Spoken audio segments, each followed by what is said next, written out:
Hi guys, कैसे हैं आप लोग। Welcome to your channel the real life experience और मैं हूं काशिफ। एक और वीडियो के साथ आपके सामने हाजिर हुए हैं और आज की वीडियो में जो हम डिस्कस करेंगे वो शादीशुदा अफराद, शादीशुदा हज़रात जो है ना, इनकी शादी हो चुकी हैं और वो यहाँ पे बैठे हैं और उनकी वाइफ पाकिस्तान, इंडिया या ऐसे ममालिक में बैठी हैं और वो चाहते हैं कि उनकी वाइफ यहाँ पे आ जाए। ठीक है, तो उनके बारे में आज बात करेंगे भाई। वैसे तो कोई भी नहीं चाहता कि आ जाए क्योंकि बहुत ख़र्चा होता है, लेकिन जो प्रोसेस होता है ना वो पता होना ज़रूरी है। और अगर बजट में है तो डेफ़िनेटली आपको आना चाहिए, बुलाना चाहिए, क्योंकि भाई शादी एक दफ़ा होती है, ज़िंदगी में एक दफ़ा मिलती है। तो यहाँ पे टाइम इतनी तेज़ी से गुजरता है ना कि पता भी नहीं चलता। ठीक है ना। तो खैर, अगर आप अपनी वाइफ को बुलाना चाहते हैं तो डेफ़िनेटली आपके पास खुद के पास पहले रेजिडेंस वीज़ा होना चाहिए, यानी कि आपके खुद के पास पहले वैलिड वीज़ा होना चाहिए, वर्क वीज़ा होना चाहिए। ठीक है, और आपके पास एमिरेट्स आईडी भी होनी चाहिए। ठीक है।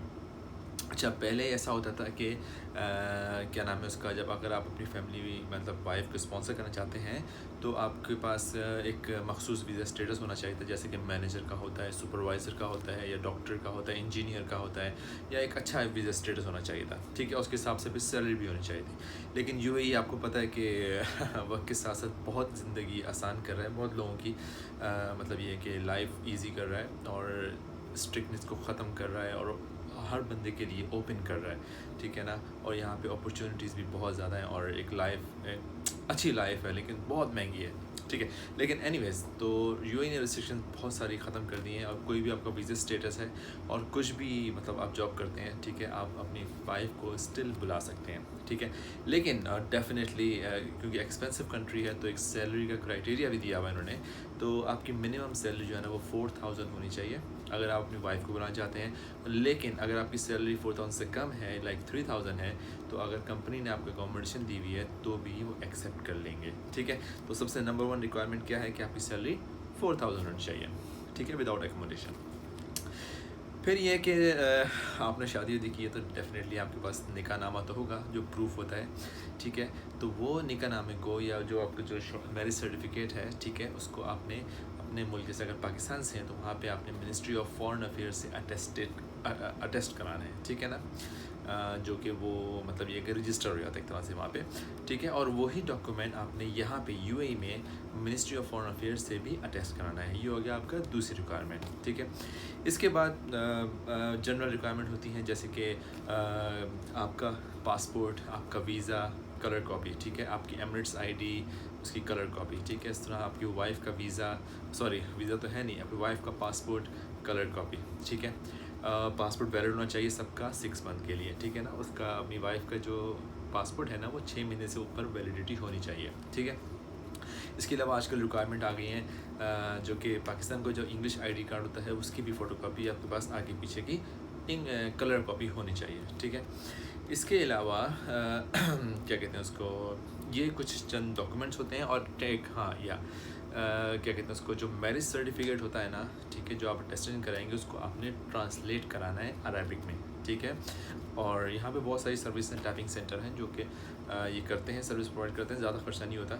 ठीक है, वीडियो के आखिर में मैं डिटेल से 1 2 3 4 5 6 7 डॉक्यूमेंटेशन लिख दूँगा और ख़र्चे भी लिख दूँगा, लेकिन आपको मैं फ़िलहाल मोटा चीज़ें बता रहा हूँ। ठीक है, तो ये तमाम चीज़ें जो आपने जमा कर लेनी है। ठीक है, और आपका हस्बैंड ये काम कर सकता है कि वो यहाँ पे है। ठीक है, तो उन्होंने, अगर दुबई का आपका वीज़ा है, दुबई में रहते हैं, तो आपको दुबई में आमिर सर्विस है जो GDRF के अंडर काम करता है। ठीक है, जो जनरल रेजिडेंसी का इदारा है, बहुत बड़ा, आई थिंक अल-जाफलिया स्टेशन के पास है, कहीं भी है, लेकिन आप गूगल में सर्च कर सकते हैं। ठीक है, मैं नीचे लोकेशन भी दे दूँगा।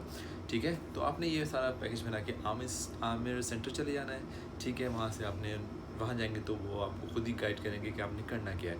तो सबसे पहले तो ये तमाम डॉक्यूमेंट के साथ आपकी वाइफ का वीज़ा निकलेगा। ठीक है, जो इलेक्ट्रॉनिक वीज़ा जिसे कहते हैं, जिसे आप दूसरे अल्फाजों में 2 महीने का विजिट वीज़ा समझ लें। ठीक है, लेकिन वो आपके अंडर स्पॉन्सर होता है। ठीक है, अच्छा, अब 3 तरीके हैं इस चीज़ के।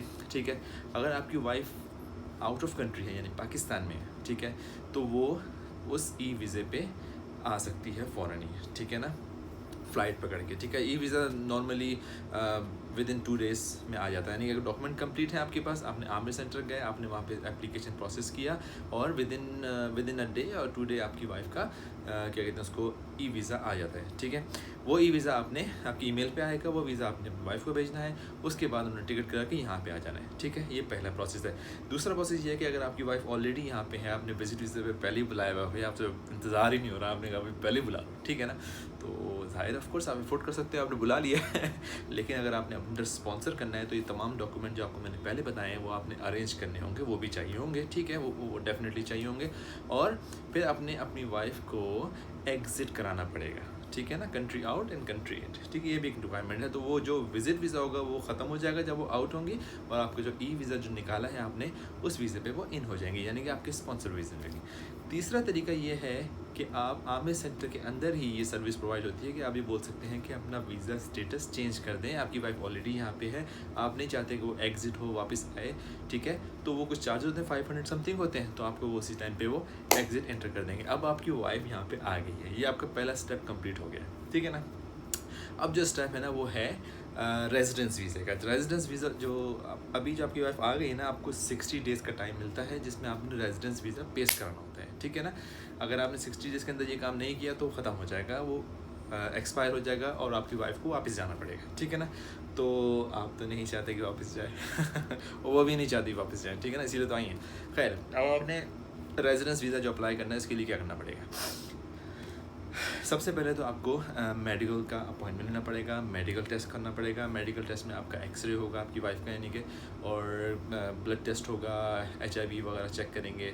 ठीक है ना, तो definitely if she is fit तो वो आपको फिटनेस सर्टिफिकेट दे देंगे। ठीक है, उसके बाद आपने एमिरेट्स ID की एप्लीकेशन अप्लाई करनी पड़ेगी। ठीक है ना, तो वो तमाम चीज़ें, मतलब ये कि मैं डिस्क्रिप्शन में यानी कि नीचे ही लिख दूँगा कि कहाँ से आपने करनी है। ठीक है, तो आपका वाइफ यहाँ पे आ चुकी हैं। ठीक है, ई वीज़े पे आपने मेडिकल कंप्लीट कर लिया है। ठीक है, आपने एमिरेट्स ID एप्लीकेशन कंप्लीट कर लिया है। ठीक है, अब आपकी 2 रिक्वायरमेंट हो गई। अब आपने जाके ये तमाम चीज़ें जो हैं, जो डॉक्यूमेंटेशन जो आपको पहले बताए थे, पासपोर्ट, वीज़ा, कलर कॉपी, ब्ला ब्ला ब्ला ब्ला, जो HRE जो कॉपी होती है, सही है, ये तमाम चीज़ें आपने जाके जमा करा देनी है रेजिडेंसी सेंटर में, जहाँ पे आपको मैं नीचे लिख दूँगा किस जगह पे। ठीक है, वो आपने जमा करा देंगे। जब वो डॉक्यूमेंट चेक करेंगे, जब वो डॉक्यूमेंट पूरे होंगे तो उसके बाद वो आपका पासपोर्ट कलेक्ट करके, और within few days, 3-4 days जी कह लें, कि आपको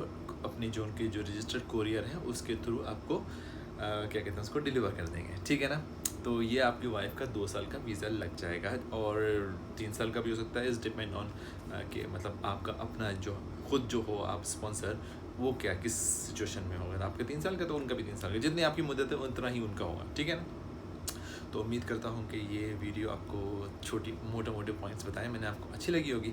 तो भाईजान, आखिर में आपको एक बात बताऊँ, बुलाना अच्छी बात है, बुलाना भी चाहिए, और क्या कहते हैं उसको, ये आपकी वाइफ को राइट भी है।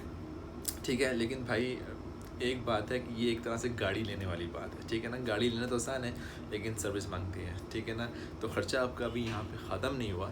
ठीक है, जैसे ही वो आ जाएंगे तो फिर आपके खर्चे होंगे बहुत सारे। इस पर भी एक डिटेल वीडियो बनाऊंगा कि किस तरह से बजटेड आप अपनी फैमिली को यहाँ पे रख सकते हैं। ठीक है ना, मिलते हैं अगले वीडियो में।